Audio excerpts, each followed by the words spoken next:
What's going on, everybody? This is Island Hopper TV, and today we're going to talk about some of the overrated travel destinations that I've been around the world.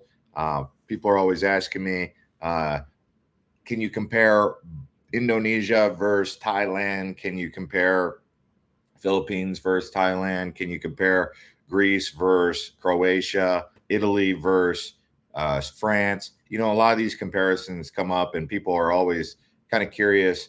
As you know, I've been in 90 countries, and so they have uh, a lot of questions for me when it comes to that. So I'm just going to tell you guys where some of the more overrated places I went that I consider to be a bit tourist trap, like places where you feel like you're an ATM and you're not really able to enjoy it because of tourism. I mean, tourism corrupts places that are normally innocent, but they end up getting so attached to money that they lose track of who they are culturally. So the very first place that I went to that was overrated, honestly, was the pyramids of Giza. Now, don't get me wrong, seeing the pyramids is amazing. They're spectacular. I mean, they're ancient, just awesome. Like you're like, how did they build this so many years ago? Look at the size of these rocks. But the problem is, number one, it's hot, very hot there, especially in the summertime. Number two is the second you arrive, you're barraged with people trying to sell you things, and it never stops. So you can never actually enjoy the pyramids of Giza because the whole time you're there, someone's trying to sell you something and they're taking your attention away from what you really went there for. And it becomes a tourist trap. So they bring you to this place to trap you into these like financial situations where you got to pay like extra for this, extra for that, and you kind of just be like, man, just leave me alone. I'm trying to enjoy the pyramids of Giza. And so this kind of came up quite a few times in the Egypt, in particular at the pyramids of Giza. But I would say you could say Egypt overall is very much like that. Whether you're in Hurghada or Sharm el Sheikh, what's going on, Mark? Welcome to the live stream. Thank you for smashing up the likes. Everyone is smashing up the likes. Okay, so first one, pyramids of Giza. Believe it or not, it's a tourist trap. You get brought there, you're gonna be wondering if it's worth it. The next one is in my home country, the United States. So the U.S. is a nice country to explore, especially outside of the cities. But U.S. cities are, for the most part, not really worth their value. Um, the ones, I mean, if you've never been to Manhattan, that's probably cool. But like, if you look at like Los Angeles, for example, everyone always wants to go to Hollywood. You go to Hollywood, it's terrible. Hollywood, you wouldn't even want to stay in Hollywood for more than like a couple hours. I mean, when I go to Hollywood, I'm there for like an hour and I'm out. Like, what is there in Hollywood? Everything's overpriced. It's sleazy. It's kind of skeezy. It's not very peaceful. It's not even really safe. It doesn't smell the best. And it's like an old relic that's not been taken care of. So it's not a very good place. Um, Manhattan has some cool places to go, but outside of Manhattan, like New York City is like overrated. Like Brooklyn, there's nothing really to do in Brooklyn. You go to Coney Island, it's like, oh, this is Coney Island. Okay, why did I come all the way over here to Coney Island? But New York it's I would say Manhattan is worth a look for like 2 or 3 days. But like Los Angeles, downtown Los Angeles, it's not even a place you'd want to go. It's not. It's dangerous. There's like this road called Figueroa Street. It's one of the most dangerous places you'll go in the world. Figueroa Street. Like you got to really be careful walking around in Figueroa Street. That's right in downtown Los Angeles. It's not very well upkept. There's nothing really to do down there. The museums are expensive. It's spread out. It's not walkable. Downtown Los Angeles is just lame. I mean, the only areas in Los Angeles that are nice are like along the coast, like Manhattan Beach, Redondo. I would go there. Huntington Beach. Those are nice. Venice Beach is getting better. I mean, Santa Monica is getting better, but for the most part, lots of American cities are overrated. Miami, for example, like it's so expensive you can't even enjoy the place. Like you go to South Beach, you're like, yeah, I'm in South Beach. Okay, I'm in South Beach. Whoa, it's $75 for uh, a breakfast for two people. And you're like on the beach and you're like, okay, the beach is cool. It's usually windy. It's sometimes sunny. And I mean, it's not very convenient. Like there's no parking. So, I mean, it's like overcrowded at times in all the wrong ways. Like crowds are not the crowd control for South Beach is just not there. Um, you know, some other cities are nice, like San Diego's nice, but then again, like all the cool places in San Diego are overrun with tourism or locals and stuff. So I would say, American cities are not good. Where America really thrives, though, is in the national parks, in the nature, in the small towns. I would say America is good for that. But getting outside of the big cities is how you explore. I mean, road tripping America is still pretty good. I would say, yeah, but the cities in the U.S. Overrated, most all of them. I can't really think of one U.S. city that I would want to go on like a vacation to. And, the top ones that come up: Miami, New York, Los Angeles, San Diego. I'm not. Americans like to go on vacation there if they've never been outside the country. That's all they know. That's what they're going to get into. Now, if we talk about down in Mexico, so I love Mexico. I love the small towns in Mexico. I love the beach vibes in Mexico, but there are some places in Mexico that are just not so fun. Okay. One of them being Cancun. Like, I like to go to Quintana Roo, but I don't really feel like I want to stay any more than 1 or 2 nights in Cancun. It is a tourist trap. I mean, it doesn't feel safe. The beach is just amazing. The watercolor is amazing. But as far as Cancun goes, I'm not a big fan of Cancun. It's never really captivated me. If I was to go back to Quintana Roo, I would probably go to maybe Playa del Carmen and just spend more time in Playa del Carmen, or maybe some of the outskirt communities around there. Mark says at least San Diego is walkable. San Diego is very walkable. San Diego is probably the top city in the U.S.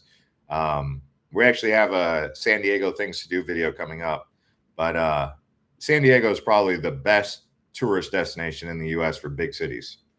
That San Francisco is pretty good, but what's going on with San Diego. Someone says Utah, Colorado, Nevada has great national parks. Nevada has great national parks? Nevada? I don't know about that. You mean Arizona, like Grand Canyon? I don't know. I've never really heard. You mean California, maybe California, but you mean the Sierra Nevadas? Help me figure this one out. You said Nevada has good national parks. I'm not saying it doesn't. I'm just saying I don't really know what national park you're talking about. I mean, Lake Tahoe, is that a national park? Anyway, no, you got my attention with that comment because I was curious. Is Costa Rica a tourist trap? In some areas it is, like Jaco. I would avoid Jaco. Tamarindo, they call it Tamagringo. I'm not, I mean, yeah, in the areas where the gringos go, especially the ones that are married gringos drive up prices and don't create good tourist destinations when they're married, at least for me as a solo male traveler. The best, now I'm not saying Jaco is a place where married couples go, but Tamarindo for sure is. And what they end up doing when they go there, they set up, like, they just do like the restaurant and they do the condo thing, and then they just go back and forth on their golf carts, or like, that's, so they don't really create any sort of like vibe. Married couples, where married couples go, it's not good for solo travelers. So maybe I should put a caveat on there. This is a solo traveler's point of view, but yeah. So, but Costa Rica overall, no, it's not really a tourist trap. There's a lot of things going on in Costa Rica, Monteverde, Nicoya Peninsula. I mean, you could really get away from a lot of the tourist areas in Nicoya, Monteverde, La Fortuna. I mean, if you go to the tourist places, yeah, sure, that you could say that it's a little bit of a tourist trap and kind of expensive, but Costa Rica in general is really not overrated. I mean, the first time I went there, I think I thought it was overrated, but as I kept going back time over time, I mean, you can go on our channel and watch our Costa Rica travel guides. You'll see there's a lot to do on Costa Rica, in Costa Rica. LB says, you are the man. Love your videos. Thank you. Running at altitude. Oops, Arizona, not Nevada. Grand Canyon. Yeah, okay. I was like, Nevada has national park. I was like, maybe you were thinking Sierra Nevadas, because the Sierra Nevadas they have like Kings Canyon, they have Yosemite, they have Sequoia National Park, and then up north of there they have Lake Tahoe area. So yeah, if you were talking about Sierra Nevadas, that's probably what you were considering, but that's in California. West Coast Millennial says, I'm a solo traveler myself. Yeah, I mean, where have you guys been where it's overrated? Oh, someone says they're in Bali. Okay, this question comes up. Is Bali overrated? Ooh, like one of the questions on the last live stream that I got in the comments was, hey, how do you compare Thailand versus Bali or Indonesia? They said, because, here's the truth. Indonesia doesn't get a lot of tourists to any other place other than really Bali. People go to Java. They might go to, they don't even really go to Sumatra or Borneo. They go to Labuan Bajo, which is like where Komodo is. But those are very isolated tourist destinations. Most tourists who go to Indonesia go to Bali. So you kind of have to compare like Thailand to Bali, even though one's an island, one's a country. But if you were to compare Bali to a Thailand destination, it would be comparable to Phuket.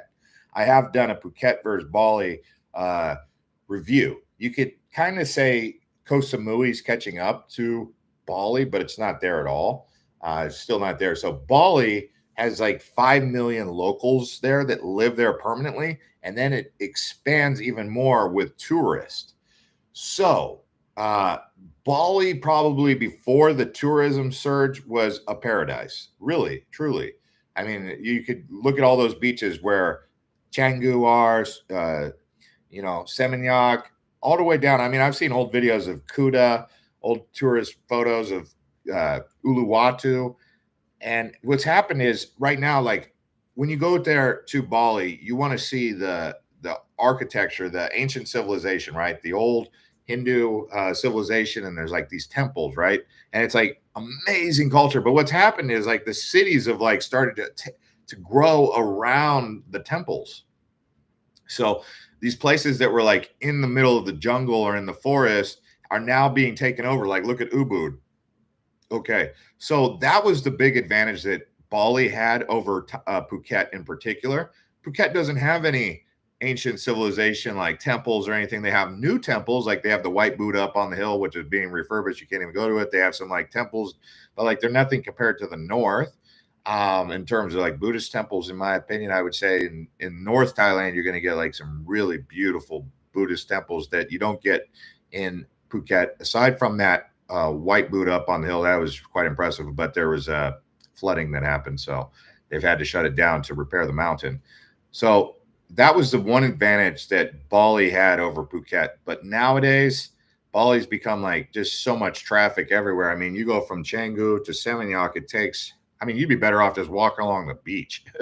It'd take me maybe 10 minutes to walk that beach. If I tried to take a taxi, it's like 20 minutes. I mean, you could probably walk from Canggu down to Kuta faster than you could take a car. So, I mean, that's something that's happened with Bali, just overpopulated. So, in a way, yeah, it's become kind of overrated. Someone asked about Belize. No, Belize is not overrated. I don't think Belize gets enough representation, and I don't want it to get representation, but San Pedro, Key Cocker, all that's good. And then even if you go to mainland Belize, I would say Belize City is overrated. Like there's nothing to do in Belize City. You guys probably have seen our video. We did the top things to do in Belize. You can check it out if you haven't seen it. But Belize, I would say, is nice. Would I go all the way out to the Blue Hole and make a big effort to get out there and do a snorkeling tour? No, because I would say just hanging out on Key Cocker, Ambergris Key, and San Pedro was good enough for me. Get a golf cart. They don't have cars on those islands. You just get a golf cart for like a week and just chill. It's chill. It's laid back in Belize, so I don't think it's too overrated. Someone said Punta Cana. No, Punta Cana. It depends on your approach to Punta Cana. If you do it right, you should have a good time in Punta Cana. That would probably include some tours going out to places like Isla Sawana. Isla Mujeres is over there by Cancun.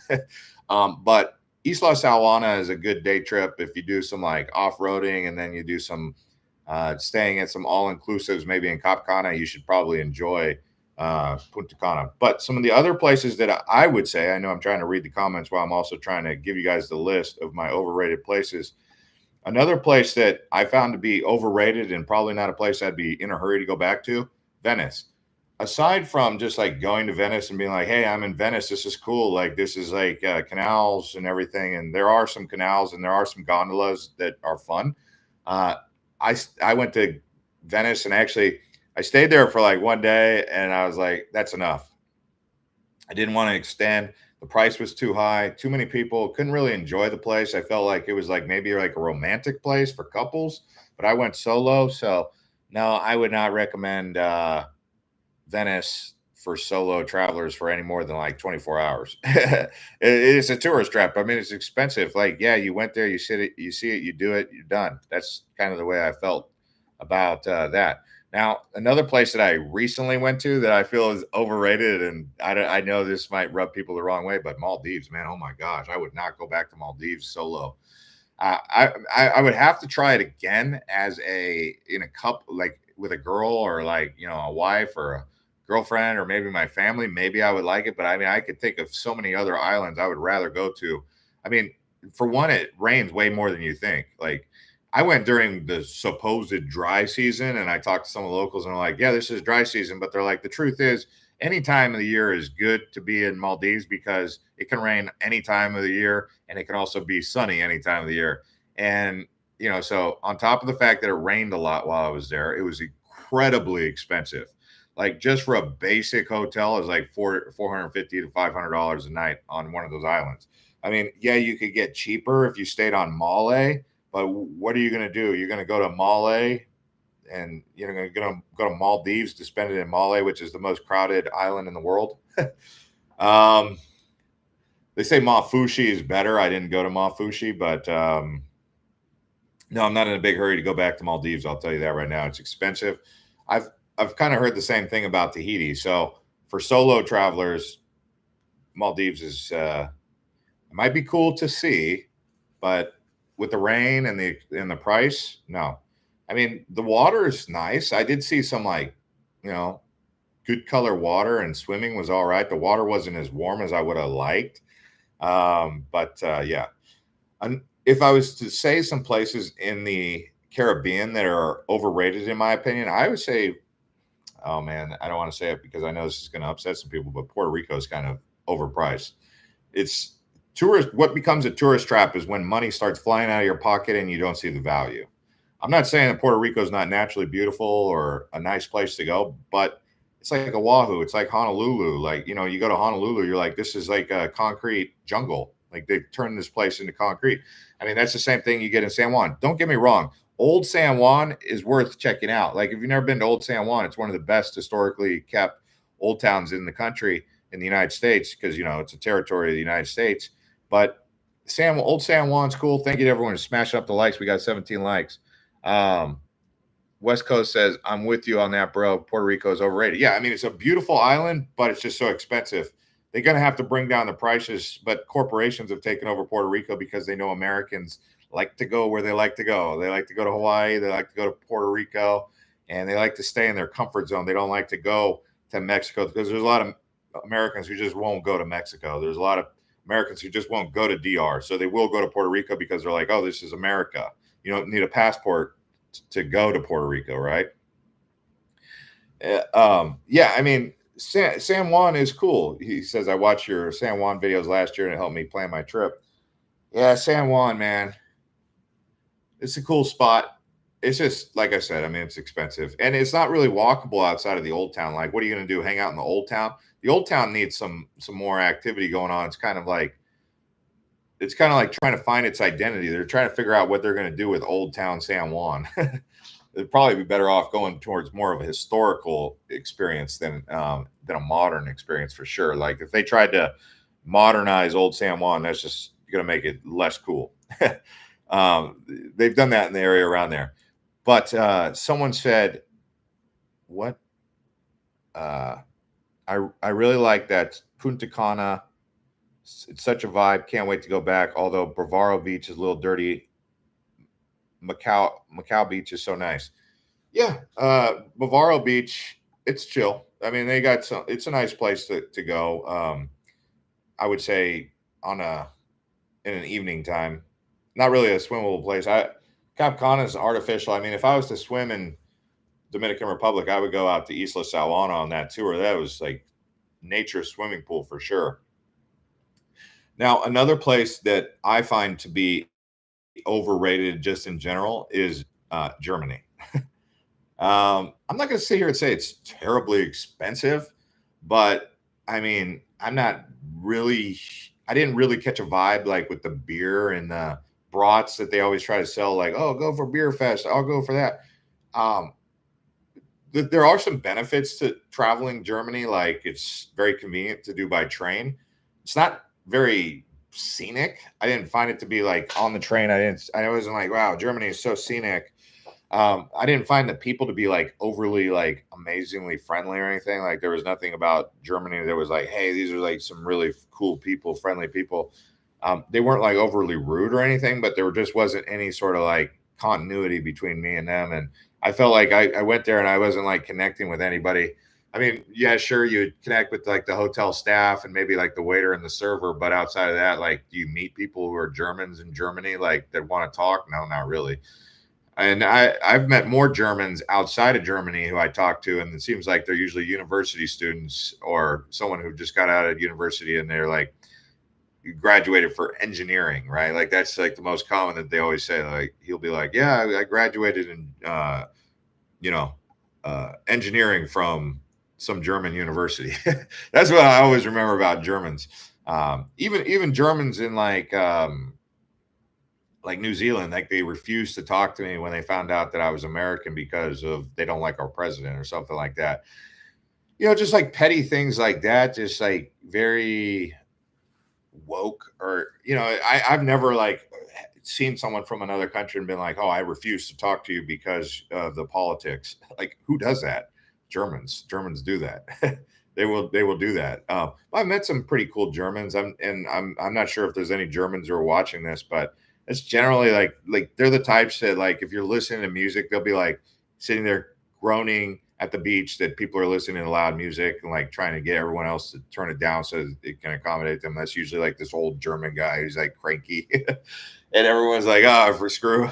Yeah, I don't know. Like Germany is all right. I'm not trying to bash on Germany. It's just like Berlin. People are always talking about Berlin. Like, what is there to do in Berlin? Like, go to clubs. Like, I don't really do EDM or EDC or whatever that stuff's called.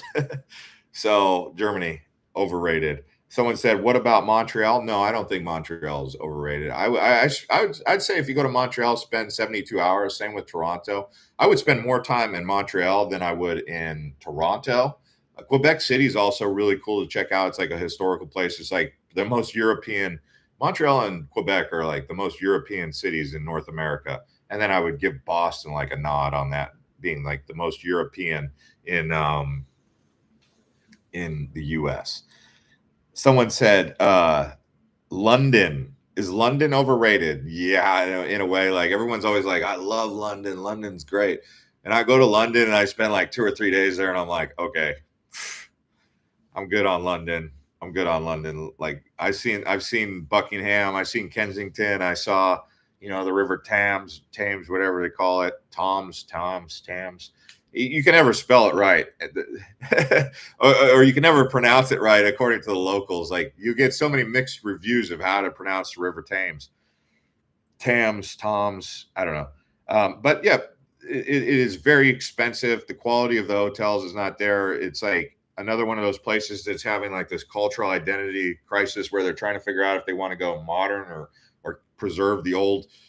And so it's kind of like in this transition phase and it just doesn't gravitate. It doesn't work for me. Plus there's a lot of tension between the populations. Like there's this tension between like local English and immigrants that you just feel on the streets, like for real.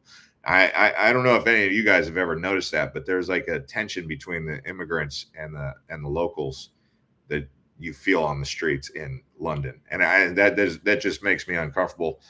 Not uncomfortable, like I'm not like a little sissy about it. It's like a vibe that I'd rather not be aware of. Have you ever traveled to Kiev before COVID and the war? The city was a blast. I did go to Kiev before. I've been to Kiev, Ukraine. That was the only place in Ukraine that I went, and it was cold. I was there in November, so I walked around. It was just very cold. Everything was closed, like, all the river stuff. Um, I had a girlfriend over there. That's why I went. And from there, I went to Estonia. And I liked Estonia a bit more than Kiev, but I would like to go back to Kiev one day. And I wish that everything would calm down in Kiev for sure. I felt like in Kiev that I was in Russia. Like, I don't know. I would have thought like I've been to Russia because I went to Ukraine. Honestly, obviously it's very different, and there's a war. So, um, someone said, "What do you think about Panama? Panama is beautiful. Panama is cheaper than Costa Rica. Panama City is better than San Jose. Bocas del Toro is like other, let's say, cool Belize style, and then they have Sandblast is like probably the most Caribbean type island experience that you'll get south of Roatan, um, north of Colombia, Sandblast. The Pacific side of Panama is worth exploring probably more for me. I haven't really explored that side. Caribbean side is probably better. Someone said Amsterdam. Amsterdam, I could live in Amsterdam, but I don't necessarily recommend Amsterdam for tourists for too long, like 2 or 3 days. You'd have to, like, I could settle into Amsterdam just because of the cafes and stuff, but I mean, I'm not going to sit here and rave about the Amsterdam experience. Like, yeah, you go to the Anne Frank Museum, it's like a house. Okay. You go to like the Van Gogh Museum, which now every city in the country every city in the United States has like a Van Gogh interactive experience. So I'm like, I've already been to the Van Gogh stuff. Old Amsterdam is cool. Like taking a river tour is also interesting, but outside of that, it's like gray skies and it's all right. Would I spend more than 3 days in Amsterdam as a tourist? No. Would I live in Amsterdam? Yes. So there's thoughts that I had in my own mind about that. Someone says or West Coast Millennial says, I'm going to Panama City, Panama in a couple weeks. Dude, where are you not going? Man, you are getting around. You are getting around, guy. You're like, I was over in Dominican Republic. I was in San Juan. I'm going to Panama City. Like, where are you going this year, dude? You're going everywhere, man. You're like the old me. Like, that's how I was. I've noticed like the young people. And I remember when I was like in my early 30s, I would just go to a country for like 3 or 4 days and then I'd be on to the next. And then I'd go back to like those countries like time and again and spend more time. Like I used to only be able to go to Thailand for like 3 or 4 days and I'd want to leave. Now I come here for like a week or a month at a time. Easy. Hong Kong, back probably when I first started traveling, I actually preferred Singapore and Hong Kong over Bangkok, but now Bangkok has risen up and I like Kuala Lumpur. So like my favorite cities in Asia are like evolving. Like Asia is a place that evolves. It just keeps growing. Some places are going up and some places are coming down. Like KL, Kuala Lumpur, and Bangkok 10 years ago, 15 years ago weren't the hotspots. Now, yes. The hotspots back then were like Singapore, Hong Kong, Tokyo. Like Tokyo's cool, Osaka, but I prefer Osaka over Tokyo, stuff like that. Someone said, what are your thoughts on San Diego for living compared to the rest of the US? So that was one of the things that we first talked about was US cities, and San Diego being the best city in the United States for travel. As far as living in San Diego, it gets old really quickly. Like San Diego's better. Just keep it as a tourist destination. Living in San Diego will drain you. It will suck your money dry. There's not a lot of jobs and economic opportunities for people who are coming from the outside. It's a military town. So if you're coming in the military, it'll be all right. But outside of that, no, San Diego, I've lived in San Diego and I visited San Diego. I moved to San Diego because when I visited San Diego, I loved it so much. But as I lived there, I went to everywhere. After about 6 months, I was like, oh man, this place, I got to get out of here. So I moved to Hawaii, and I did like Hawaii, and I did think that Hawaii was not overrated. I wouldn't say that Hawaii is overrated. I would say that maybe Honolulu can be overrated just because, again, cost, value, the value of a place, how you get value out of a place based on how much you spend versus what you feel like you got out of that investment is a big thing. And Honolulu, I feel like on Oahu, it's too much like mini New York or mini Tokyo, like in the middle of the Pacific. That's the way I would describe it. It's expensive in Honolulu, but Big Island is amazing. Maui is amazing. Kauai's cool. Kauai's, I never really gravitated towards Kauai. It seemed like all the women I ever talked to loved Kauai. All the men I ever talked to, they like Big Island. It's like the men are like Big Island mo better. But people say like some of the islands have like a masculine energy, some of them have like a feminine energy. You ever go to Hawaii, they have like these people, they're called New Agers. That's how they talk. They'll be like, oh, Maui chakra's right here. The Big Island chakra's right here. But Big Island, you'll feel the different vibes in Big Island. And so the Big Island, I mean, this is that's where I basically built this channel from, was the Big Island, was from Kona. And I would say that, oh man, I think they said they had 9 of the 12 climate zones in the world on the Big Island. They have like deserts, they have tropical rainforests in Hilo, deserts in Kona and Waikoloa, obviously. Then they have like alpine. It's crazy place, man. Like Puna is a totally different vibe than you'll get in Waikoloa. Hawaii is a totally different vibe than you'll get in Hilo. Honaka'a, it's an amazing island. It really is. What do you think the most overrated spot in Thailand is? Pattaya. Oh, yeah, Pattaya. I would say Pattaya is quite overrated. I can't really go to Pattaya for any more than like 3 days. Nah. Pattaya is just, I want to chill in Pattaya. Maybe I'll go to Jomtien sometime and just chill. I want to go to those islands, spend more time over in like Koh Kud, Koh Mat, Koh Chang. But yeah, Pattaya, I just can't do any more than 3 days. It's I don't know. I've been there a couple times. Like I always go towards Hua Hin. Hua Hin's where I go. But another place in Thailand that's overrated. Oh, not much. Not much in Thailand's overrated. I've pretty much been to a lot of the places. There's not much in Thailand that I haven't been to. I've never been to Sukhothai.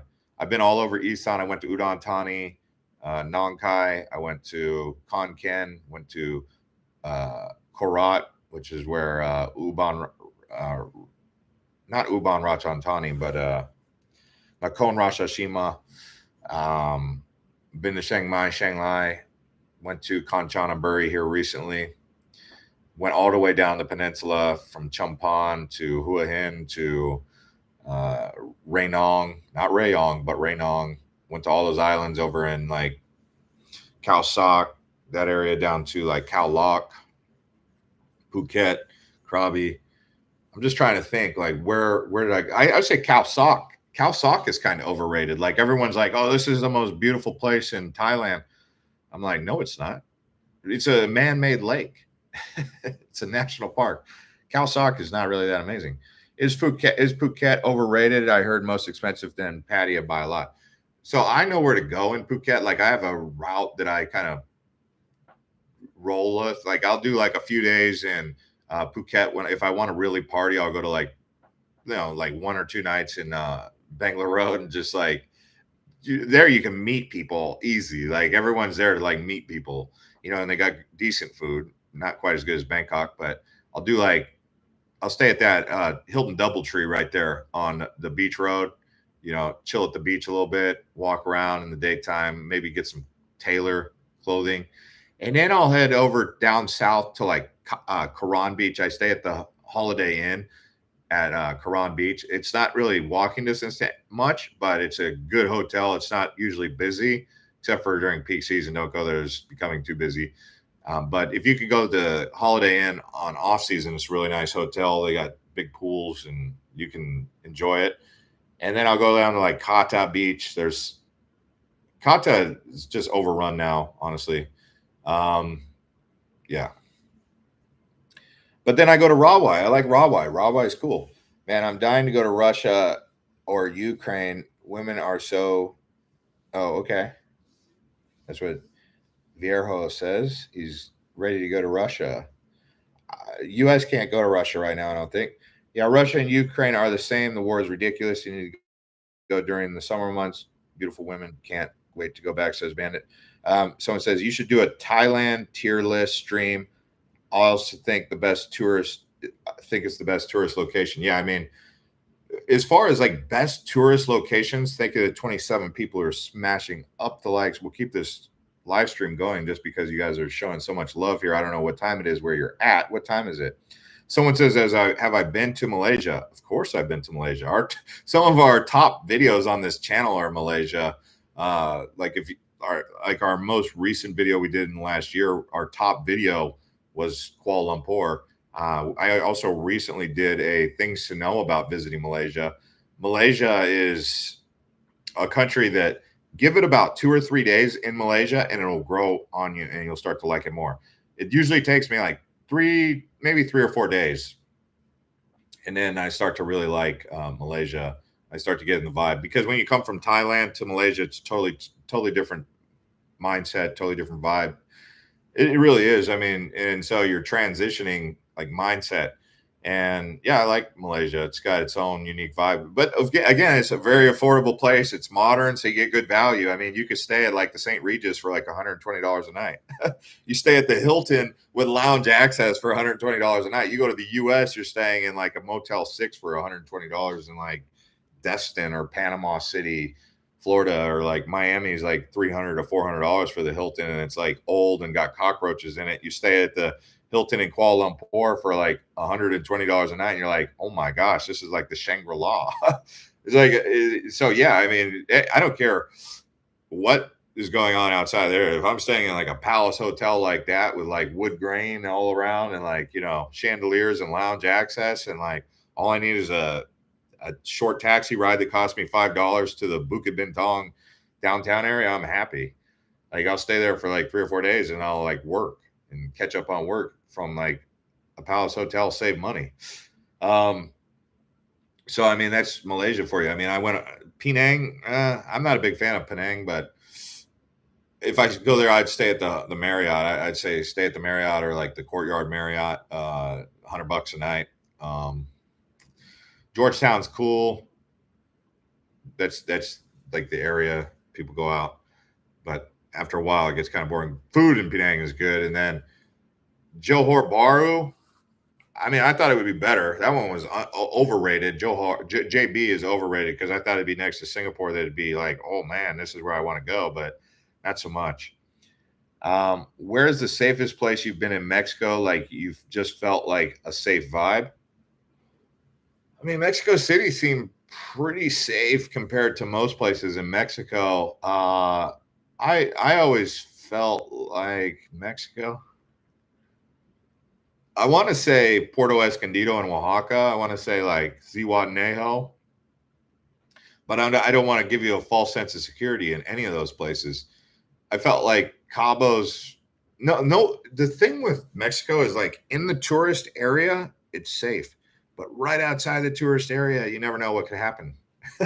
Like, I mean, you could say like the tourist areas of all areas of Mexico cities, Mexico destinations are going to be safe. But the second you get off the beaten path and you're in like a neighborhood, I mean, I've even experienced this in San Miguel de Allende. That's like where they say the American colony is. I mean, Ajaik. You could go to Ajaik. It's on a lake next to Guadalajara. I would say Guadalajara was pretty safe. I went all over Mexico. The only big place I haven't been in like Mexico is the one place my dad likes, Cuernavaca. I never went there. My dad liked Cuernavaca, but I never went there. Oh, I never went to Merida, but everywhere else I've been in Mexico.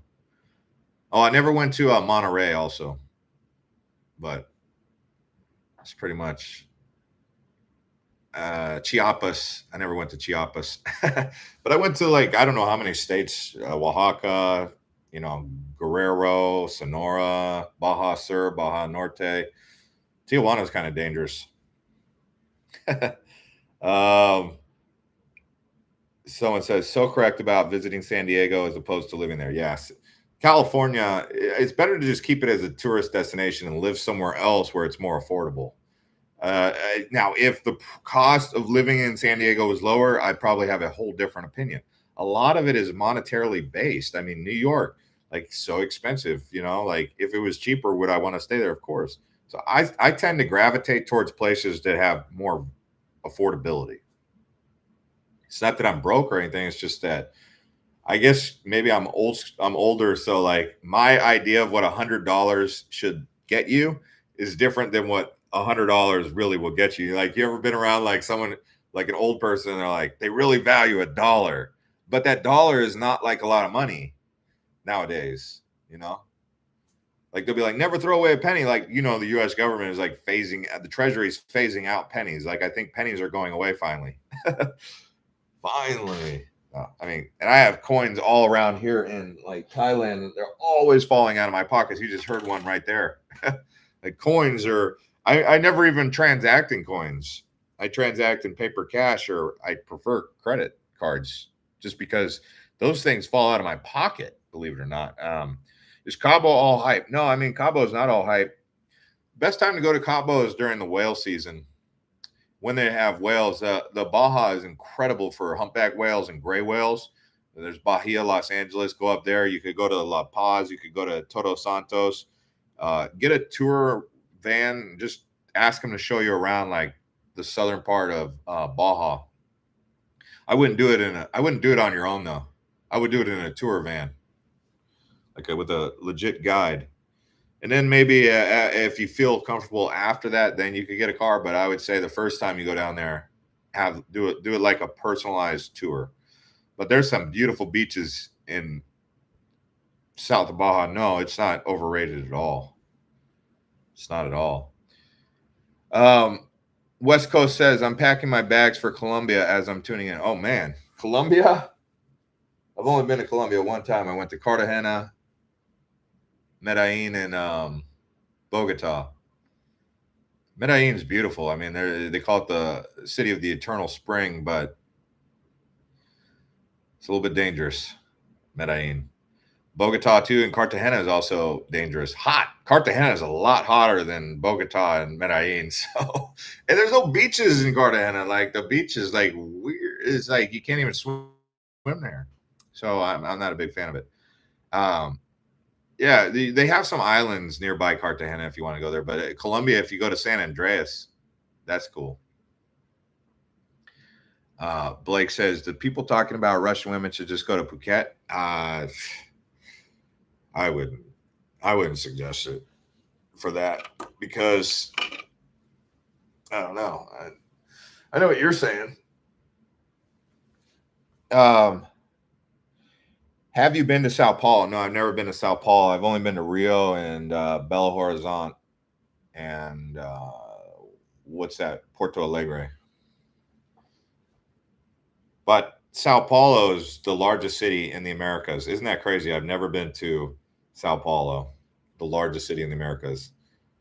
When I went down to South America on that trip, I went to Santiago, explored around Chile, crossed the Andes into Argentina, and went from Santiago to Mendoza, which is at the lake of Mount Aconcagua, I think is what it's called. It's the tallest mountain in South America. And I was like, okay, Mendoza. I woke up there. It was kind of balmy, like interesting weather. Kind of reminded me, I guess, of like, I don't know, where I'm from, Arizona. It kind of reminded me of Arizona a little bit. Just because it's got big, tall mountains and, city at the base. But from Mendoza, I took the bus to Buenos Aires, and it was cold in Buenos Aires. I thought Buenos Aires was an all right city. And then I took the ferry over to Montevideo, Uruguay. And I went to Punta del Este. Thank you to 31 people who smashed up the likes. And then I went to Brazil. When I got to Rio, I was like, this place is amazing, but it's so dangerous. Like, the locals kept warning me. They're like, hey, don't do this over there. Hey, be careful walking alone over there. I'd be like, really? So I'd be sitting there like on my phone at like on Copacabana Beach and like Ipanema, however you say it, and just be like, is anyone stalking me? Because it was like after the Rio Olympics also. But I went up to Corcovado, where the Christ Redeemer statue, that's quite amazing. Sucre Mountain, the Sugarloaf Mountain. Rio is definitely like one of the most beautiful places in the world. I think like the top three most beautiful cities in the world, I would say, are all in the southern hemisphere. Sydney, just natural like settings. Sydney, Rio, and Cape Town.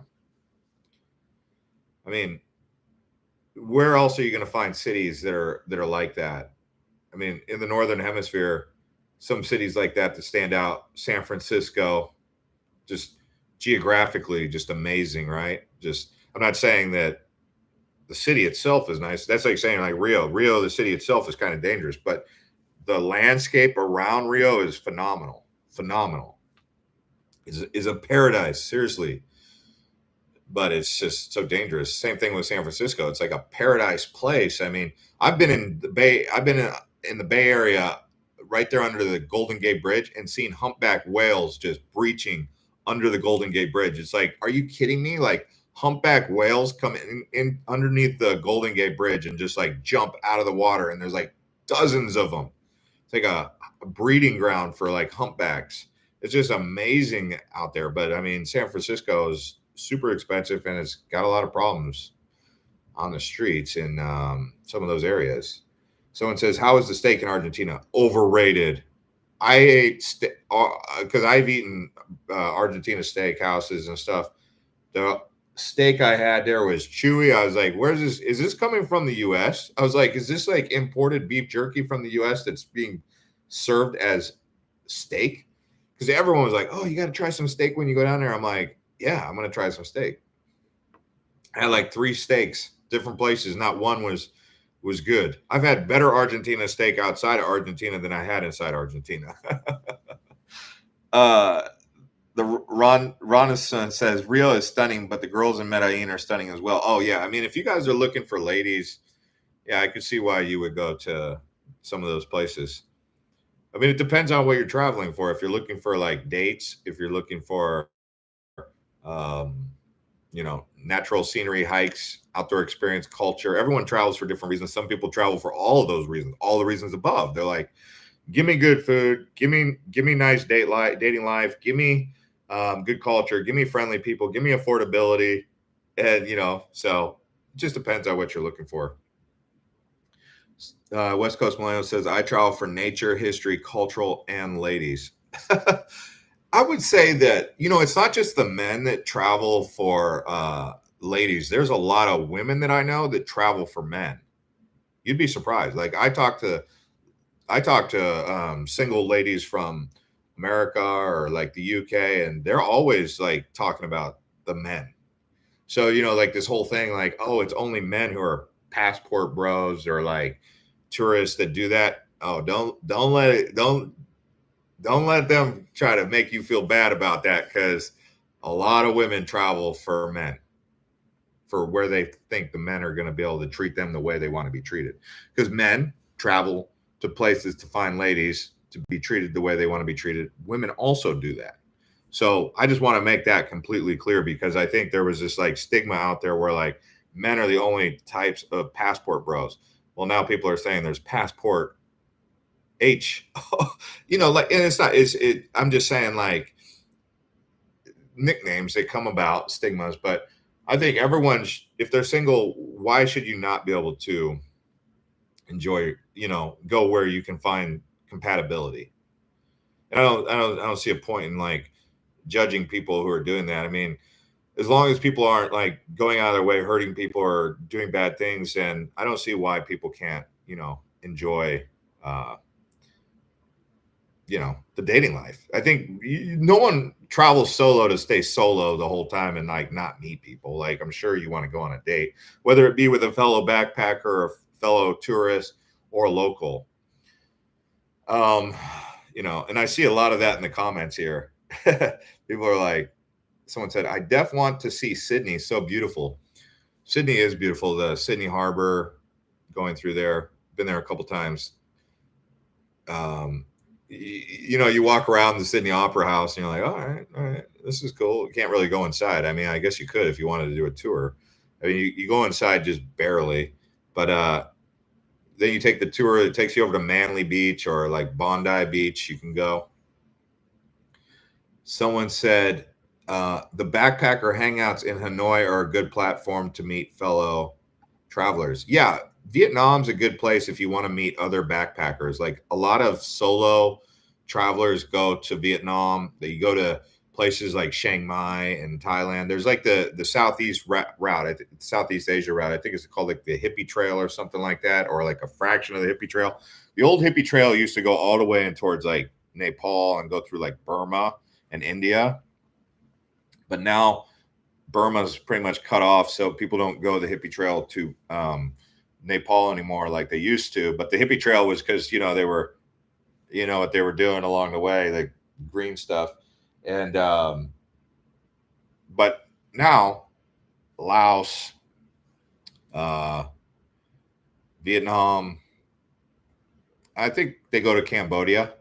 Like Siam Reap is probably a part of it, just because of Angkor Wat, but that whole area, like you'll meet a lot of people who do like a Southeast Asia route, and it usually involves Thailand, Laos, Vietnam. Like most of them skip Malaysia and Singapore, it seems like, and some of them include Bali in there, but it's kind of like zigzagging around. They also exclude like Philippines. So I would say the Southeast Asian countries that are worth checking out: Philippines, Thailand, Bali over all the others in Indonesia. Like do Bali first, see if you really like Indonesia, and then maybe explore beyond that. But Laos, Laos is I don't hear many positive reviews about Laos. I didn't have a bad experience in Laos, but most people I've heard that ever went to Laos were like, I mean, you can look it up, you can check it out, see what other people say. But someone said there's a lot of phone snatchers in Brazil, but my phone was out always, and I felt very safe. That's good. That's good. Uh, Someone says, "Hey, they enjoy themselves with no drama and then go back home," says LB. Someone says, Byron says, Lima, Peru versus Buenos Aires, Argentina. Which one is best for you? Lima, Peru. Actually, if you're looking to do some dating, Peru's actually one of the best countries in South America for dating. A lot of people don't even realize that. I mean, just get on the dating app and you'll have lots of dates in Peru. And it's safer than Colombia. The the people are very similar, but it's safer.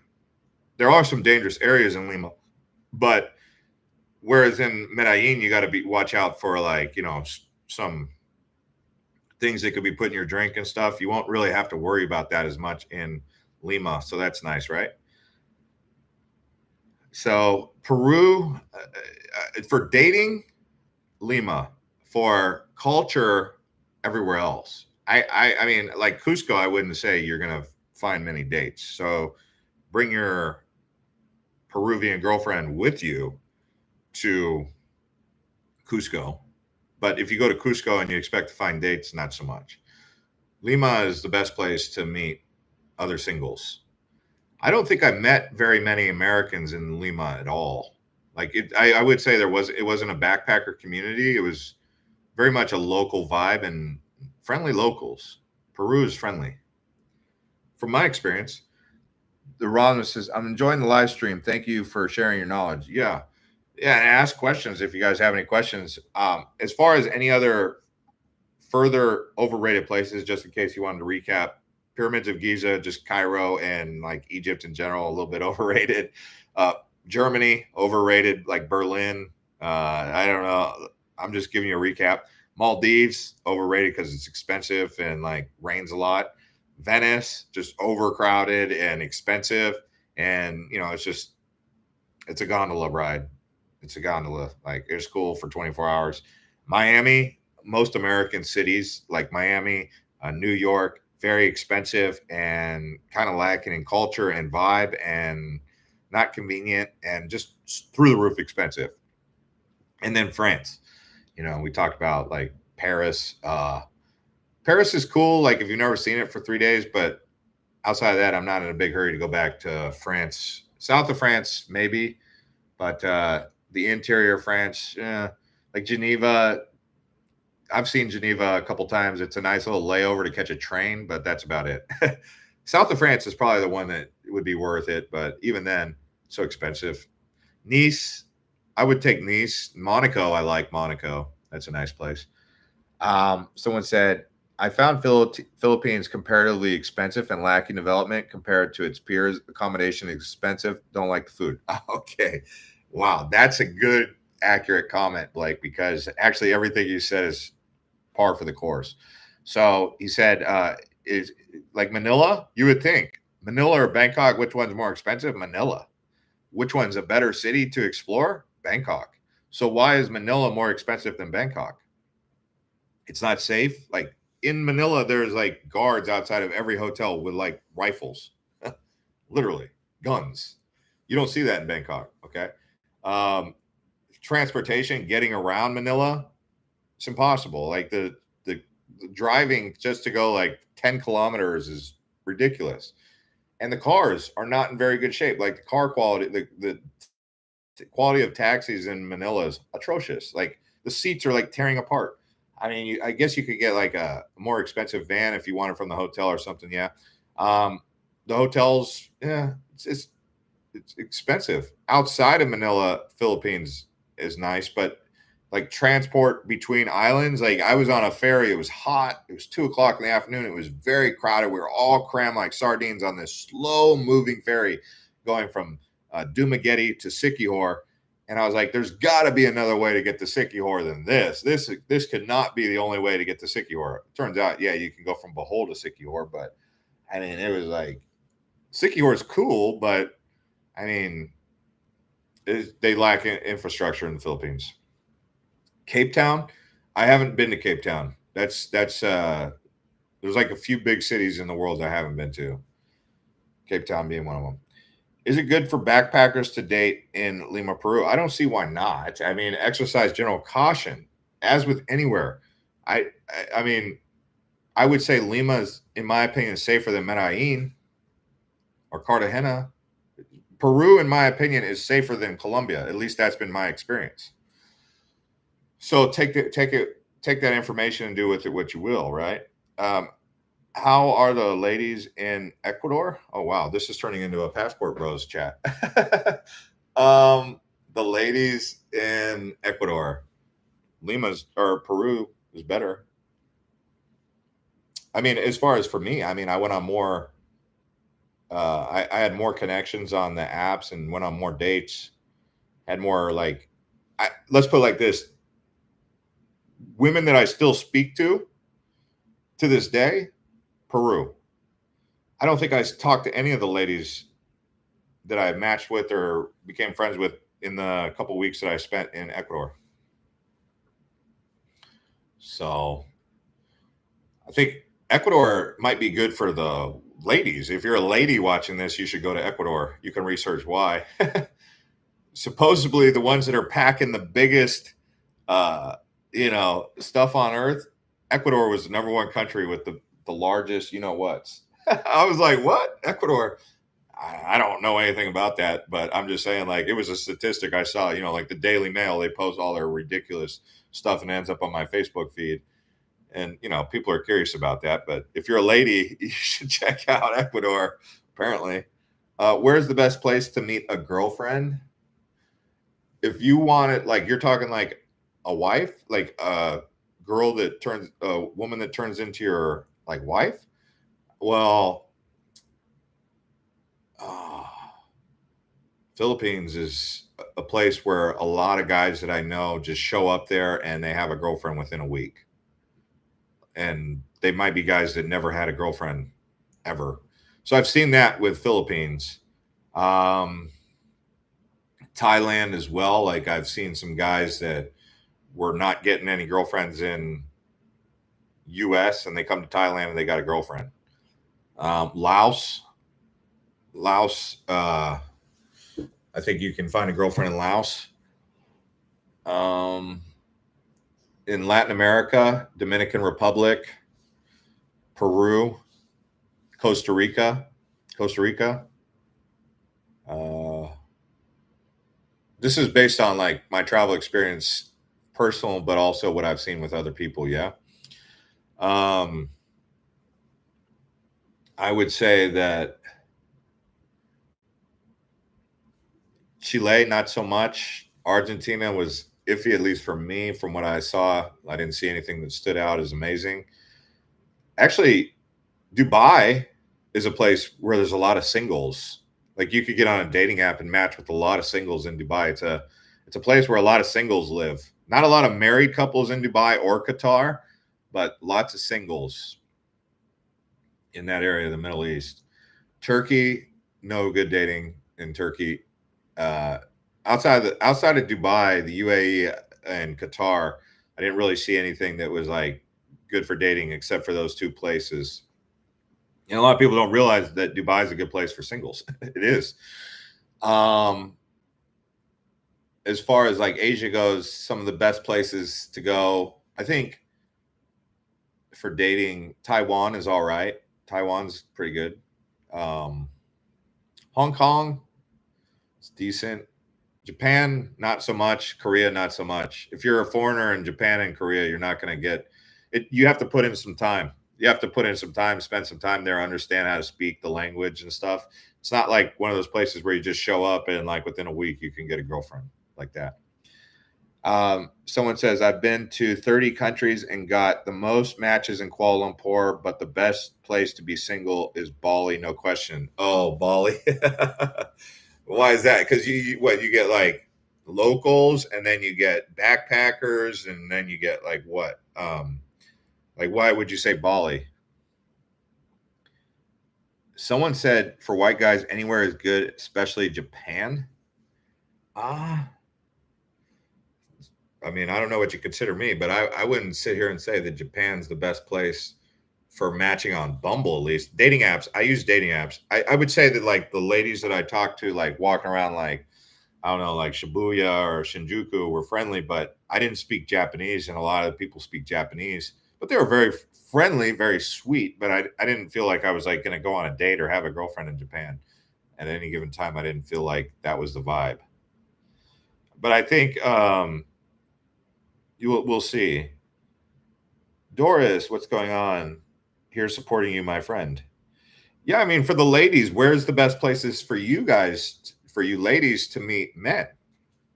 You know, we're talking about where men go to meet women if they're single. Well, where do the ladies like to go? Because from what I understand, dating in America is not very good. I know a lot of ladies, they always like to say they like to go to Italy. I don't know how much success like American women have had dating in Italy, but I know a lot of like women, some women go to Jamaica just for a man. Like I've heard like a lot of UK single women, divorced women go down to Africa to like, I think they go to like Sierra Leone or some country and they find husbands down there or like 60-year-old British women marrying like 28-year-old like African guy. um, where else do the women go? I think to date. Some come to Asia. West Coast Millennial says for men, Latina America and Asia is where it's at. Yeah, I've heard that. I've heard. I've never been to most parts of Africa, but I've heard like people like Nairobi for dating. I've heard Nairobi is pretty good. Someone said the conversation is getting interesting. I mean, you guys are driving the conversation. If you look at the comments, someone says Dubai is good if you're rich. A lot of gold diggers. Um, Someone Byron says Italians settled in Lima, Peru, before the influx of Italians in the United States. Oh, that's cool to know. Yeah, I went to a church. They have the catacombs in Lima. Blake says, I'm guessing most women would say Italy or UK. I agree. I think European women would say Australia. Okay, so a lot of European women go to Australia for dating. I think they also go to Peru. I actually met some North American women who had Peruvian boyfriends.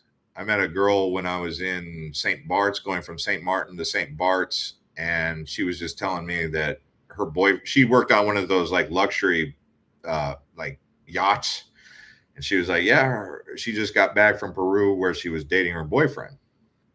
She was like maybe 25 or 26. So What part of Latin America is the easiest to find a girlfriend? Says Ty. The easiest to find a girlfriend in Latin America. Well, I had said previously that I thought that from my experience, what I've seen where people were getting girlfriends pretty consistently, Costa Rica, um, Dominican Republic, and Peru. A lot of people go to Colombia. I haven't spent much time in Colombia. It's just a little bit dangerous. But people there have had girlfriends. Yeah.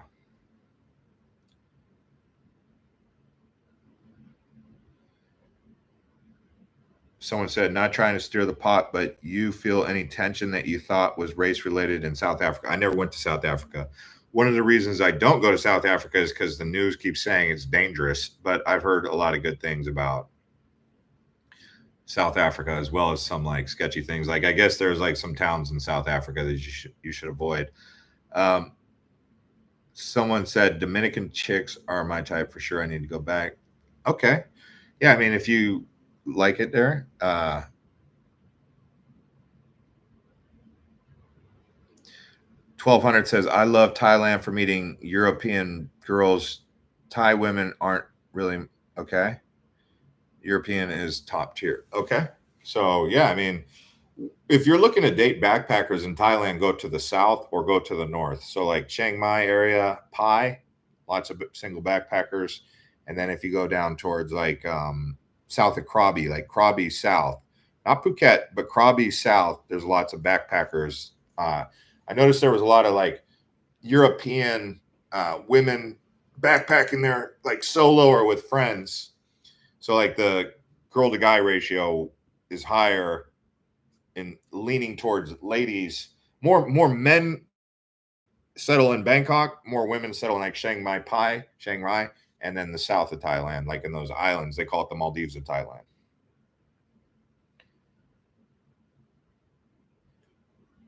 Viejo says Peru is my number one as a Dominican myself. Oh yeah. Um, West Coast Millennial says Peru it is. My sister was actually there in Peru a couple months ago. It's on my list. Yeah, like I said, I mean Lima is where you would, you know, you can even like I think you can use Bumble and set the geolocation to Lima. And then I think you have to pay for like the $20 a month or whatever it is just for the premium version. And you just set your geolocation to Peru and you see if you get any matches. If you get any matches and there's some connection and you want to fly there to meet the girl that you've matched with, you can do that. That's like testing the waters before you go.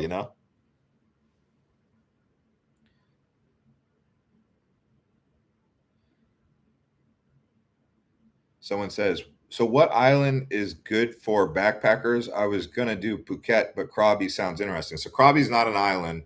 There are islands around Krabi, but if you're looking to do backpacking, like meet ladies that are also single and backpacking, I'm not a backpacker, but Krabi seemed like one of those places. Uh, Koh Tao. Koh Tao is an island where there was a lot of backpackers. Koh Phangan, which is where the full moon party is. That's next to Samui. Um, the island south of Krabi, Koh Lanta had a lot of backpackers, but right now it's rainy season, so you wouldn't want to go there. You want to go when it's dry season. Like the reason is because a lot of those islands close for the rain. Thank you, the 41 people smashing up the likes. Blake says for a European backpacker or girls go to Koh Samui, Koh Tao, Koh Phangan. Koh Samui, I didn't really notice much backpackers, but Koh Tao for sure. Koh Tao for sure. Someone says Miraflores, Lima, Peru. Miraflores is the neighborhood you would stay when you go to Lima. So yes. They have another area there. It's like the financial district. I think it's called San Isidro. But the area that I stay is Miraflores. That's right there along the ocean. They got a good mall there, real nice mall. Anyways, smash up the likes if you guys want me to keep going. If we can get it to 50, I'll keep going. We're at 43. Or ask me some questions. I'll keep going. Otherwise, we've been at an hour and 10 minutes. It's 11 in the morning here in Bangkok. I'm going to go out to an onsen and sauna. If you've never been to, that's one of my new favorite things to do in Bangkok is go to onsens. I'll spend like an hour and a half in there and just like you go the way you do an onsen. It's a Japanese thing, but they got a lot here in Bangkok because there's a lot of Japanese tourists and Koreans that come here. But you go in the sauna for 10 minutes. Well, okay, first thing is, you shower, clean off your body, go because you want to open up your pores, right? So you go sweat it out, shower again, get into the bath salts, and then get into the hot tubs. And there's like 3 different ones. And then you go back into the sauna, clean off again, go back into the jacuzzi, and then you go to the lava stones. So they have like these hot stones, and you lay on them, and they improve your circulation, give you good sleep quality. And they have this lowly sauna where everyone's like in the circle, and like she turns on music, and she uses like these balls of like essential oils, and it smells really good. And she takes the towel or the fan and just like forces that scent at everyone. It's really hot. And yeah, I mean, sauna is really a good experience. Someone says, super good for your health, like the video, guys. Thank you. We got 47 likes. We need to get a few more, and then we'll keep going. So I share your views on everything Southeast Asia related, it seems. Did you think Turkey was overrated or underrated? I love that place. Well, so the Turkish Riviera is beautiful. I mean, Antalya, Kos, Aludeniz, Fedai. That's just a beautiful place, yeah. Istanbul is a phenomenal city. I mean, it's out of this world. If you're one of those types of people who wants to date in Turkey, no, I'm not going to sit here and say that it's a good place to be a single person dating. So if you're someone who wants to be dating, bring your girlfriend from wherever you're traveling from with you to Turkey. It's not a place you just show up and make a girlfriend, that's for sure. But as far as like beautiful places, I mean, I went all around Turkey. I didn't go to Cappadocia, but that looks cool. I also didn't go to Ankara, but the Turkish Riviera is spectacular. There's a lot of islands. It's got a lot of Greek architect or archaeology there, I should say. Someone said, I thought about going to an onsen in Thailand. Yeah, they have a lot of onsens here in Tonglor. They also have them on like Sukhumvit. They have a few onsens. I would say maybe go around to a few different onsens. They have like public onsens where like there'll be other people in the tubs and in the saunas there. And then they have private onsens where it's just you in a room with like, the sauna and the tub. So that could be fun if you're, someone says go to Terminal 21 Mall in Bangkok. Terminal 21 is cool. I mean, Terminal 21 was like, it's a very, in my opinion, Terminal 21 is good for like newbies to Bangkok. But if you've been coming to Bangkok or for a while, there's a lot of malls that you might prefer over. Like when I come to Bangkok, if I'm just like wanting to go to a mall, I like the area around like Soi 24, Soi 22. They've got the M Sphere, they've got M Quartier, and then they've got they're like 3 different malls. Got IMAX, got like a Virgin, like they got a really good Virgin gym, Virgin Airlines, but the brand Virgin, they got this great gym, and that's right there at M Quartier. The M Sphere Mall. I would say back in the day, Soi 11 10 years ago was the spot to go. It seemed like it would go like Soi 4, Soi 11. Now it seems like a lot of the tourist attractions or the tourist attention along Sukhumvit has moved to Soi 22, Soi 24, that whole area, like around the M Sphere. But 4 years ago, 3 years ago, you would have walked around Soy 24 and been like, yeah, whatever, this is nothing. But then when they put in that M-Sphere mall, boom, everything just took off. Whereas Soy 11, you walk down Soy 11, yeah, they still have nightclubs, but large portions of Soy 11 are like under construction. Hey, thanks, Blake. You did a super chat. Thank you. Thanks for the stream and being so interactive. Longtime viewer. It's nice to chat. Hey, thanks for tuning in and conversating. I love the comments. I love the comments from everywhere. I really enjoy when people like interact like that with comments, asking questions, making statements. That's what really makes these live streams even better. Bandit says, no desire to date Asian women. Eastern women are the best. Yeah, I mean, everyone's got their opinions. People, they like what they like. Someone said, Bandit, you're not realizing that Western women and Eastern women are most accessible while on vacation in Thailand. Oh, okay. Yeah, I mean, what he's saying is like you can date anyone in Thailand. Like there's Russian women, there's Dutch women, there's German women, there's Latina women, there's Thai women, there's Filipinas, there's Chinese women, there's Koreans, there's Japanese. Like Thailand is just a place where you can meet all types of singles. All types of people from all over the world are living and working and traveling in Thailand. Lots of guys from India selling fake Rolex watches on the streets in Bangkok. Oh, who's that? The Ron Simone said that. Yeah, like right there on Sukhumvit, they'll come up to you and be like, Rolex, no, thank you. Oh, come on, they still talking to you. Like after a minute, you're like, no means no. I don't want your watch because I bought those watches. I was the guy who got simped into it. I was the simp who got into those watches. One more like, and we're going to be at 50. We can keep going. But yeah, I simped into it. And I was wearing the watch in the shower, and like I looked at the watch, and it's like all fogged up. And there's like once it's fogged up, it's done. So I would not if you're in a pinch and you needed a watch and you wanted a watch, I would say 300 baht, no more. Maybe 400 baht if it's a good one, but they'll try to get you on it, tell you it's worth 2,000 baht for like some fake Rolex or something. I was like, no way.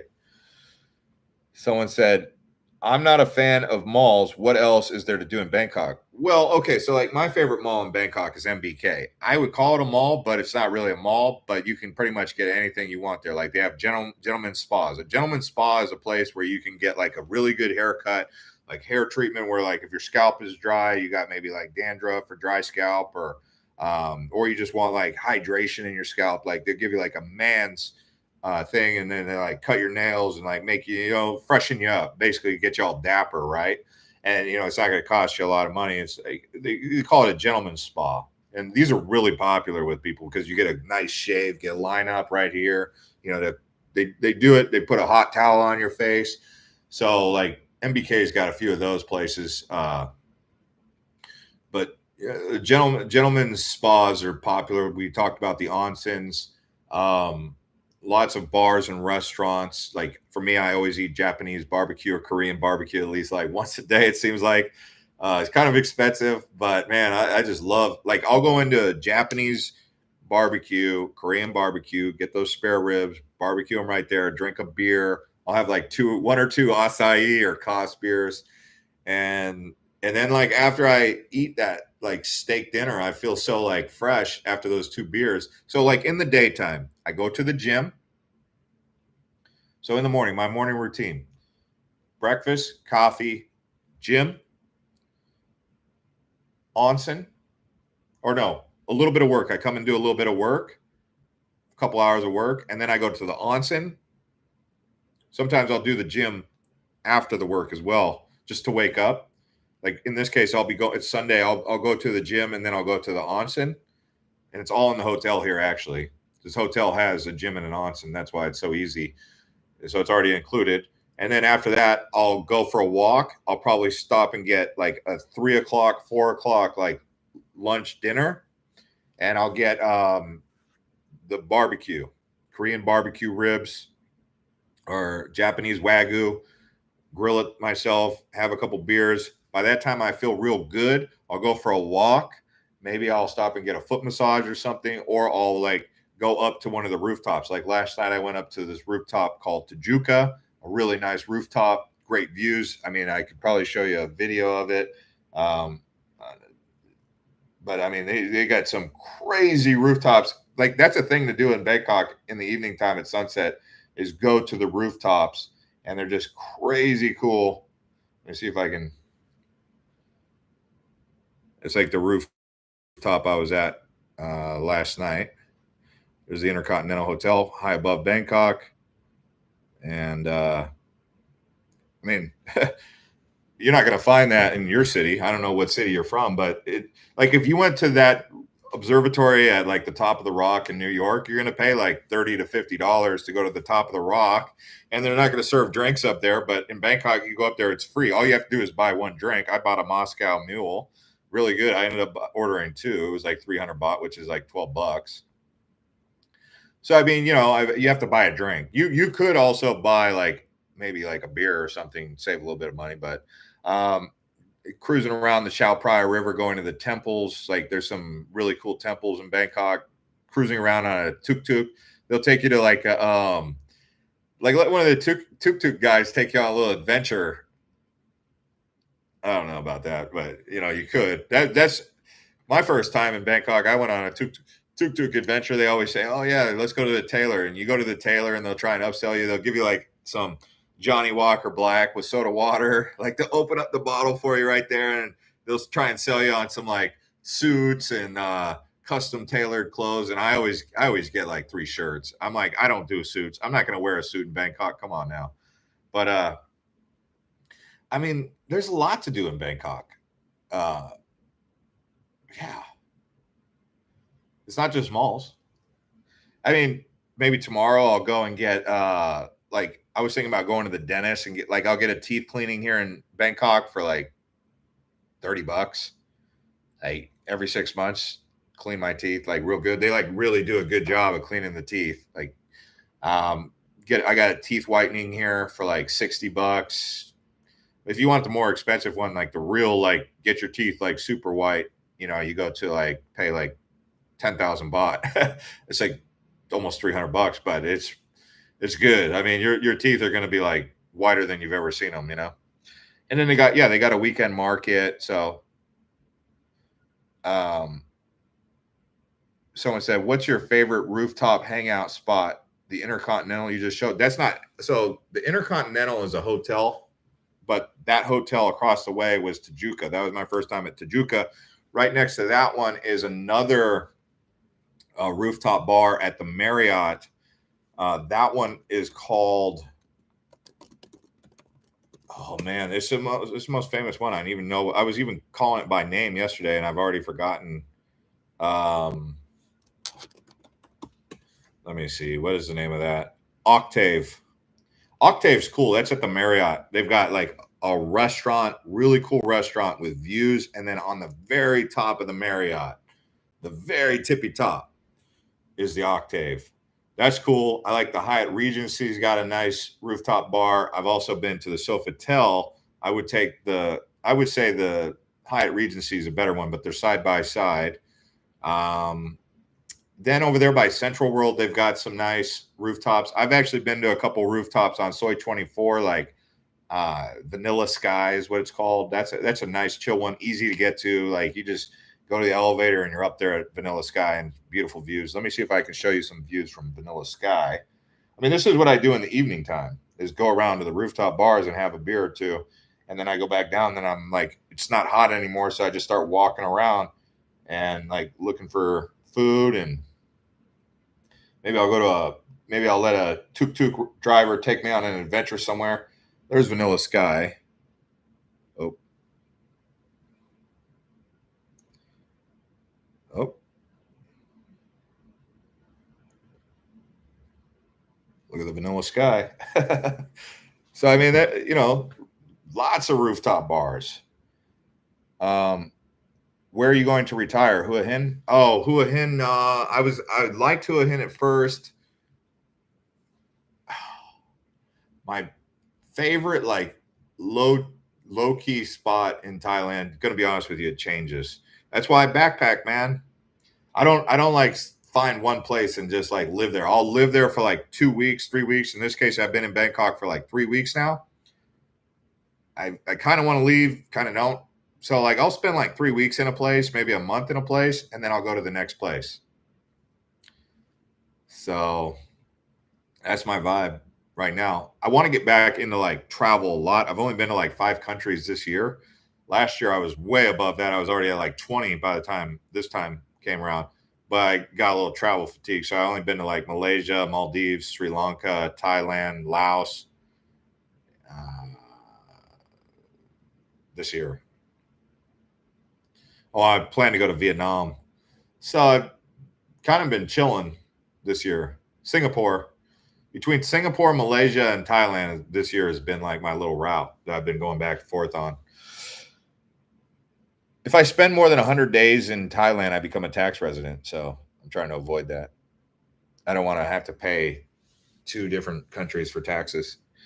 Is Lithuania overrated? You have a long from early walking travel and now a wealth of knowledge. Lithuania, I'm not in a hurry to go back to Lithuania or Latvia. I wouldn't say it's overrated. I don't even think Lithuania or Latvia really gets any sort of props as a tourist destination. Out of those countries in that area, I would take Estonia. Estonia is a cool city, like Tallinn. It's a cool city. So anyway, thank you to 53 people who smashed up the likes. And I'm going to go to the gym now and go to the onsen. So I guess we'll see what ends up happening. Someone says, you're a slow traveler like Dan and Chris, fellow YouTubers. Yeah, I mean, been in 90 countries. I mean, I pretty much went to all the countries that I've ever wanted to go to. The only one I haven't gone to is the ones that I need to go to: South Africa, Morocco, Tanzania, Kenya. Other than that, I mean, I've pretty much been to every place I ever wanted to go.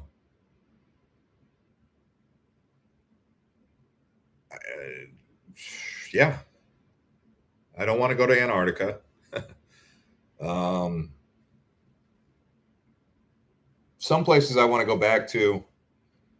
Like there are some times I get urges to go back to the Caribbean or the Mediterranean. Like I've never been to Malta. Yeah. I would say the places that I end up getting like a feeling to go back to, I get sometimes I get urges to go back to the Caribbean, in particular, like the Virgin Islands, like BVI or USVI, St. Bart's. I get urges to go back to Costa Rica. It's raining right now in Bangkok. That's why I'm like, well, I might as well keep going because it's raining now. It's been raining like a lot. Uh, Thailand, obviously, sometimes Philippines, sometimes Singapore. I get urges to go back to Singapore because of the food and convenience. It's a good place to work. Uh, it's expensive though. Sometimes I get like a vibe to go back to Japan, but I can find like a vibe. I feel like I'm in Japan right now on Tongor here in Sukhumvit. So I'm like, I get my fix. uh, where else do I get it? Like urges to go back to Dubai, Qatar, sometimes Spain. I got like during the winter time, I got this urge to go to Amsterdam that I just didn't expect. I was like, I kind of want to just fly to Amsterdam right now, just like experience winter in the Amsterdam for like 2 weeks. Uh, Someone said best time to visit Costa Rica. Uh, Best time to visit Costa Rica. Anytime. Do you want dry season or wet season? I mean, Costa Rica, it'll rain every day in La Fortuna or Monteverde, pretty much anyway. Like, I don't think I've ever actually seen Arenal volcano without some sort of clouds around it. Someone said too many scams in Philippines. Possible, yeah, possible. I never really get scammed in Philippines. Outside of the big cities, I never have any problems ever. I've been in Philippines many times too. I would say maybe in Manila, but you know the saying: first thing to do in Manila is leave Manila. So I don't know why you're spending time in Manila anyway if you're going there, right? Because there's no beaches in Manila. Maybe people go there for dating, but I don't know. Makati, BGC, like people were saying, like, oh, where's a better place for digital nomads? BGC, Makati, or Bangkok? And I read the comments. Every single person said Bangkok. I'm like, yeah, well, what did you expect? I would say the real comparison needs to be better place for digital nomads, Kuala Lumpur or Bangkok. Ooh. If you haven't been to Kuala Lumpur, spend some time around Bukit Bintang, KLCC, that area. Spend like a week. I mean, you could stay in Central or Bukit Bintang. Like the hotels that I stayed at, where I felt like good value. Uh, well, around that mall there, I forget the name of the mall. Oh man, I feel like my memory is just not what it used to be. Kuala Lumpur Mall, Bukit Bintang. I'll, t- I'll tell you the name of the mall. Pavilion. That's what it's called, the Pavilion Mall. And yeah, if you stay at the Pavilion Mall around that area, I stayed at the Westin. It was a really good price to stay at the Westin. It wasn't too expensive. That's just a good area for a point of reference. But there's cheaper hotels around there, easily cheaper hotels around there than the Westin. But that area is good. It's within walking distance to Jalan Alor. Like, go down. That's a good place to eat some food at night. But spend a week in Kuala Lumpur. Spend like 3 or 4 days in Malacca. You know, Malacca is kind of boring and hot in the daytime, though. I'll say that. Someone said, "Would you prefer South Thailand or Bali?" South Thailand. South Thailand, um, safer. Like, you know how many people I've known who've gotten robbed in Bali for their phone in particular? When I went to Bali with my cameraman, he got robbed of his phone. Uh, the first time I went to Bali, hanging out with this kid from Germany, he worked for Apple. He was a cool German guy, young guy, maybe like 22 at the time. Now he's like 28. I was like early 30s. I was walking. I was actually filming a YouTube video with a GoPro. He goes, "Oh, what's your YouTube channel?" And I'm like, "Island Opportunity." This is back when I had like 10,000 subscribers, and he was like, "Oh, that's cool." And he just kept talking to me the whole time. He was like, "This and that and this and that," and then I was like, "Okay, are we hanging out or what?" Like, I guess we're hanging out. So we went down to the beach and had a beer, and then we ended up meeting this like Singapore Airlines pilot. And I remember asking him, I was like, this was back when Bitcoin was like maybe around like $5,000. We were talking about Bitcoin. And I sent like them guys like a little bit of Bitcoin. Like I was like, yeah, here's Bitcoin. Here's some Bitcoin. Probably a lot more. It's probably like worth $1,000 each fraction of Bitcoin that I sent them at this point. But the pilot, he was a Singapore Airlines pilot. And I said, which one's better, Airbus or Boeing? Because I was like, I think I prefer flying as a passenger on Airbus. He's like, oh, the Boeing cockpit is so much better. He's all like telling me about, but we ended up going out and it was late and we were shooting pool. And then like the next morning, he like messages me. He's like, someone robbed me with a knife that was that big. And they took my phone. I was like, dang. I was like, dude, watch out after like 11 o'clock in Bali. Like the way he described the knife, it was like that big. I was like, whoa. Someone says they tried to jump me in Bali, ended up breaking the dude's left arm. Oh, dang, that's crazy. Someone said I like kale, but what does it better than Bangkok? Better Indian food? I don't know. Well, kale is in a way cheaper luxury. Cheaper luxury, like like a Hilton Garden Inn in Bangkok is like $100 a night. A Hilton Garden Inn in Kale is like $50 a night. So what I'm talking about is for digital nomads, not necessarily backpackers or travelers. I'm talking about someone who wants to like go to a city and work from their computer, but also have like a good life. So when I sit at a computer for 3 or 4 hours, whether it be working on a YouTube video or looking at the stock market or one of my other channels, I've got so many different channels. Thanks to the 57 people who smashed up the likes, by the way. If we get it to 70, I'll keep going. But as far as being a digital nomad, that's what I'm comparing Bangkok versus Kuala Lumpur. it's like once you're in Bangkok for like a month, you might get a little bit bored of Bangkok. You're like, okay, I don't want to like get too bored in Bangkok, because I overstayed and now I'm like starting to like not be happy in one place. So I'll just go down to like Singapore and Kuala Lumpur to like, freshen up a bit, get a different vibe.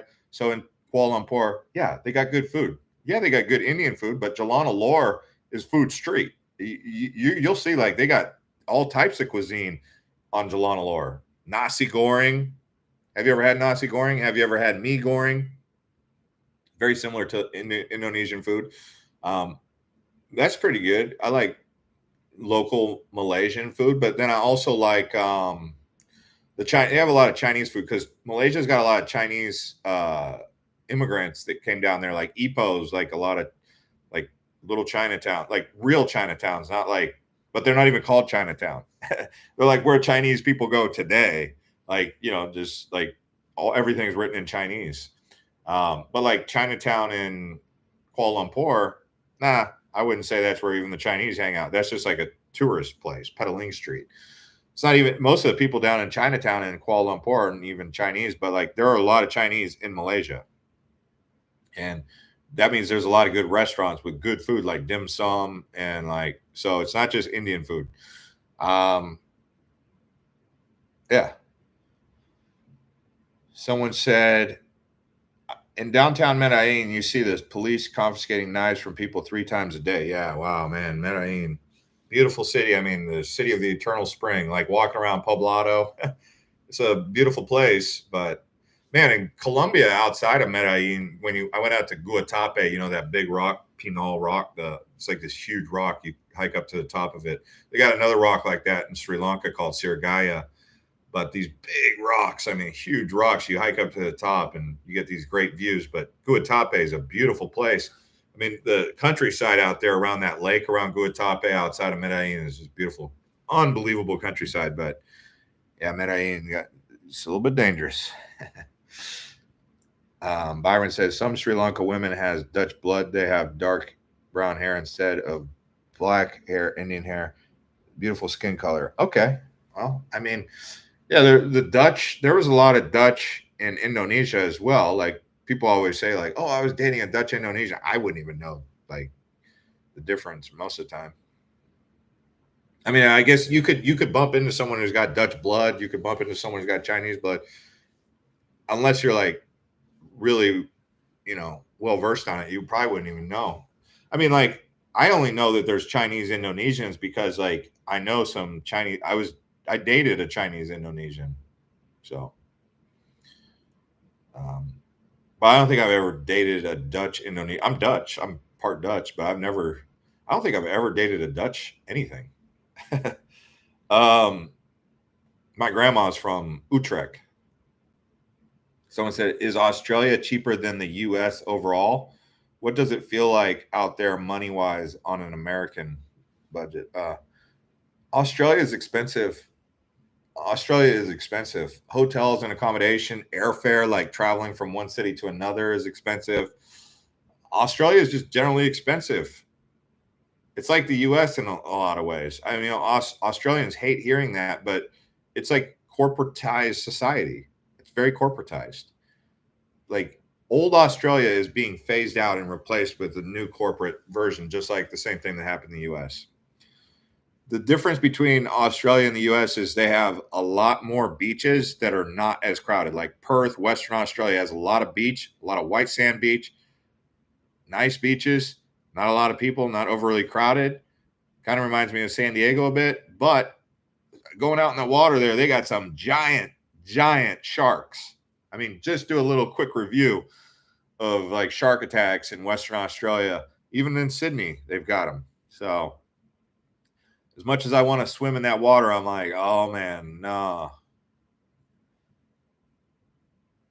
Someone said, I didn't like Bali very much, but I went there approximately 1993, so maybe it has changed. Well, Jane, Bali has changed a lot since 1993. If you didn't like it in 1993, it seemed like everyone said they liked Bali more in 1993. They've modernized that place, and it's got way more traffic now. If you go to Bali, ride the motorbikes.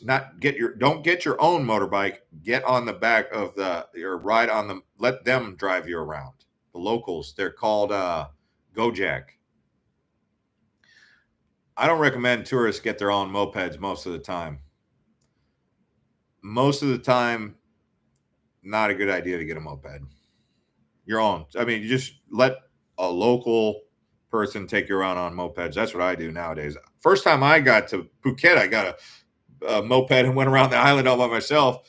And I seen probably like 3 or 4 accidents. I was like, is this even safe to be on a moped? Literally, like people with road rash. You see that in Bali all the time too. Someone says I mainly stayed around Petaling Street. Yeah, Petaling Street isn't where I would necessarily recommend staying in Kuala Lumpur.